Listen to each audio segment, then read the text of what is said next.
آتے گئے 300 سال 400 سال تک حضرت عیسیٰ علیہ السلام کی پیدائش نہیں بنائی گئی. انسان کو عقل ہونا چاہیے، شعور ہونا چاہیے کہ بھائی 300 سال تک کے لوگ پاگل نہیں تھے کیا؟ دیوانے تھے، وہ ان پڑھ تھے، ان کو عقل نہیں تھی. اور یاد رکھو تلک حدود اللہ ومن یتعد حدود اللہ فقد ظلم نفسہ. اللہ تعالیٰ نے مسلمانوں کو، ایمان والوں کو، سمجھ والوں کے لیے ہر چیز کا ایک بارڈر بنا دیا ہے. ایک بارڈر ہے. آپ کو نکاح کرنا ہے، بچے پیدا کرنا ہے، زنا کرو گے تب بھی بچے ہوں گے، نکاح کرو گے تب بھی بچے ہوں گے، لیکن یہ حرام کے ہوں گے، وہ حلال کے ہوں گے. یہ اللہ کا بارڈر ہے. نماز پڑھنا ہے، حرام وقت میں نماز پڑھو، نماز ادا نہیں ہوگی. صحیح وقت میں نماز پڑھو، نماز ادا ہو جائے گی. یہ حرام وقت ہے، یہ حلال. اللہ تعالیٰ نے بارڈر بنا دیا.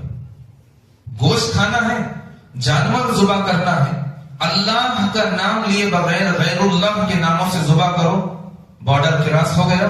وہ جانور تھا گائے ہی، بکری ہی، مرغی ہی تھی، لیکن حرام ہو گئی. کیوں؟ بارڈر کراس کیا آپ نے.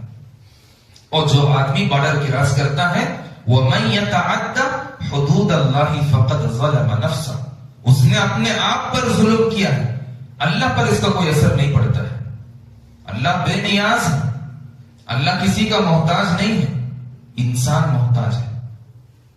انسان کو اسباب کی ضرورت ہے، اللہ کو ضرورت نہیں ہے. اور یہودی عیسائیوں نے یہ بھی تجویز کیا ہے کہ عیسیٰ علیہ السلام اللہ کے بیٹے ہیں، جبکہ بائبل کے اندر یہ چیز لکھا ہوا ہے. قاموس الکتاب جو عیسائیوں کی اور دیگر مذاہب کی ایک جامع کتاب مانی جاتی ہے، جس کے اندر بڑے بڑے قوم کے لوگوں کی ہسٹری لکھی ہوئی ہے، خود اس کے اندر ہے کہ اللہ تبارک و تعالیٰ کا کوئی بیٹا نہیں.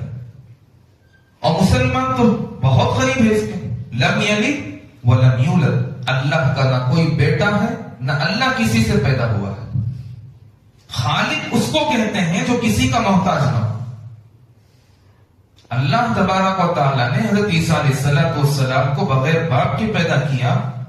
آدمی جب اس کے پاس مال ہوتا ہے، جائیداد ہوتی ہے، کہ آنے والے چند دنوں کے اندر 25 دسمبر کو یہودی عیسائی لوگ کرسمس یا کرسمس ڈے کے نام سے کچھ تہوار مناتے ہیں. اسلام کے اندر اللہ رب العزت نے مسلمانوں کو، حق پر چلنے والوں کو 2 عیدیں میسر فرمائی ہیں. ایک عید الفطر ہے اور ایک عید الاضحیٰ ہے. ان 2 عیدوں کے علاوہ جتنے بھی وہ لوگ چاہے عید میلاد النبی کے نام سے مناتے ہوں یا اور کوئی وجہ بنا کر مناتے ہوں، شریعت سے اس کا کوئی تعلق نہیں. اور اس عنوان پر میں شاید ہی گفتگو کر چکا ہوں کہ عید میلاد النبی کس انداز میں منانا چاہیے، کیسے منانا چاہیے، منانے کا طریقہ کیا ہے. اور ہم مسلمانوں کے اندر آج جو خرافات چل رہے ہیں وہ کتنا حد تک آگے بڑھ گیا ہے، وہ آپ کے نظروں کے سامنے ہے. اس کو ہم چاہے منبر پر بیان کریں یا نہ کریں،